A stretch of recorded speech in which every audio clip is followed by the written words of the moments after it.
کہ ایک بہن نے فرمایا کہ ایک گھر ہے، اس میں کوئی عورت تھی، اس نے جل کر خودکشی کر لی تھی۔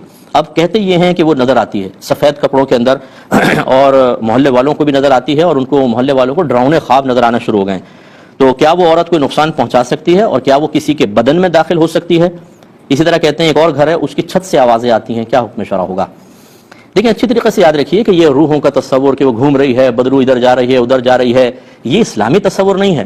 اگر ایک مومن کی روح ہے تو وہ اپنے قبر کے اندر بالکل آرام سے ہوتی ہے، اسے سیر کی اجازت ہوتی ہے لیکن ڈرانے کی اجازت نہیں ہوتی ہے، اور وہ بھی ہر ایک کی روح کو نہیں ہوتی ہے۔ مومنوں کی روح آتی جاتی ہیں، لیکن اس طرح نہیں کہ آپ سامنے آئیں اور روح تو نظر ہی نہیں آتی، تو بتائیے پھر کیسے نظر آ رہی ہے؟ وہ روح تو نظر ہی نہیں آتی ہے نا۔ وہ تو اب اگر کوئی ایک مر رہا ہو شخص، اس کی روح نکلتی ہے، کہ آپ کو کچھ نظر آتا ہے؟ کچھ بھی نہیں۔ جب تک ہم زندگی میں ہیں ہمیں نظر نہیں آئے، ہاں مرنے کے بعد ہمیں نظر آئے گی، اور آپ تو زندہ ہیں، آپ کیسے دیکھ سکتے ہیں؟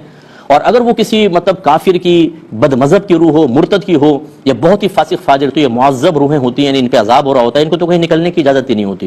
خلاصہ کلام یہ کہ وسوسہ شیطانی ہے اور کچھ بھی نہیں ہے، اور یا کوئی مذاق کر رہا ہے، شرارتیں کر رہا ہے، کیونکہ بعض لوگ اس طرح کر کے اور پورے محلے کو یا لوگوں کو خوف میں مبتلا کر کے کچھ اپنے ذاتی مقاصد حاصل کرنا چاہتے ہیں۔ کوئی خوفزدہ ہونے کی ضرورت نہیں، یہ کچھ بھی نہیں ہے۔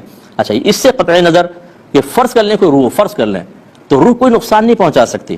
آپ خود بتائیے، کیا ایک روح تو جسم کے بغیر کچھ بھی نہیں ہے، ایک ہوا کی طرح ہے، وہ کیا نقصان پہنچائے گی آپ کو؟ اور جسم میں داخل ہونا ہمارے ہاں اس کا بالکل یہ آواگون کہلاتے ہیں، اور اس کا کوئی شرعی تصور نہیں ہے۔ لہٰذا اپنے مذہب کو جب آپ نہیں سیکھیں گے تو غیر مذہب آپ کے ذہن میں آئے گا، جو فلمیں دیکھ دیکھ کر، ڈرامے دیکھ دیکھ کر، الٹے سیدھے جگہوں کے اور بہت سے تصورات اپنے ذہن پہ خلاف شرع جمع کر چکے ہوں، وہ ایسے ہی خوفوں کے اندر مبتلا ہوتے ہیں۔ مومن تو کبھی نہیں ہوگا۔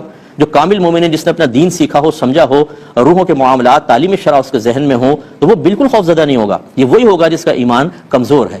دوسرا جو آپ نے کہا کہ محلے والوں کو ڈراؤنے خواب، یہ اصل میں نفسیاتی ایک اثر ہوتا ہے۔ آپ بہت ٹینشن میں ہوں، آپ سوئیں، آپ کو خواب میں ایسا لگے وہ قتل کر رہا ہے، کتے پیچھے بھاگ رہے ہیں، بھیڑیا آپ پہ حملہ آور ہو رہا ہے، تو یہ بعض طبعی خواب ہوتے ہیں۔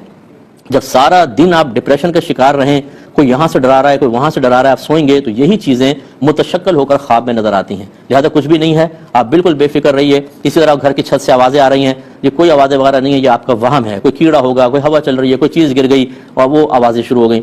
مذہب اسلام میں ان چیزوں کا کوئی تصور نہیں ہے۔ ہاں جنات ہو سکتے ہیں، جنات بعض وقت تنگ بھی کرتے ہیں، لیکن اس طرح نہیں کرتے ہیں کہ وہ سامنے آ رہے ہیں اور یہ ہو رہا وہ ہو رہا ہے۔ یہ کبھی کبھار ایسے معاملات ہوتے ہیں کہ جنات ہر ایک کو ایسے تنگ کرنے لگتے تو کوئی ایک مسلمان بھی اس سے محفوظ نہیں ہوتا، کیونکہ وہ تو کوشش کرتے ہیں کہ ہمیں ڈسٹرب کریں، اور اگر وہ ایسی تصرف کر سکتے تو پھر جو نمازی مسجد کی طرف جا رہا ہوتا اس کو اٹھا کے پھر گھر کی طرف پھینک دیتے تاکہ جا ہی نہ سکے۔ ان کو ان تصرفات کی اجازت ہی نہیں ہے، اگر ہوتی تو پھر یہ بہت کچھ کر لیتے، یہ صرف دعوت دے سکتے ہیں اور کچھ بھی نہیں۔ تو خلاصہ کلام یہ ہے کہ یہ وسوسہ شیطانی ہے۔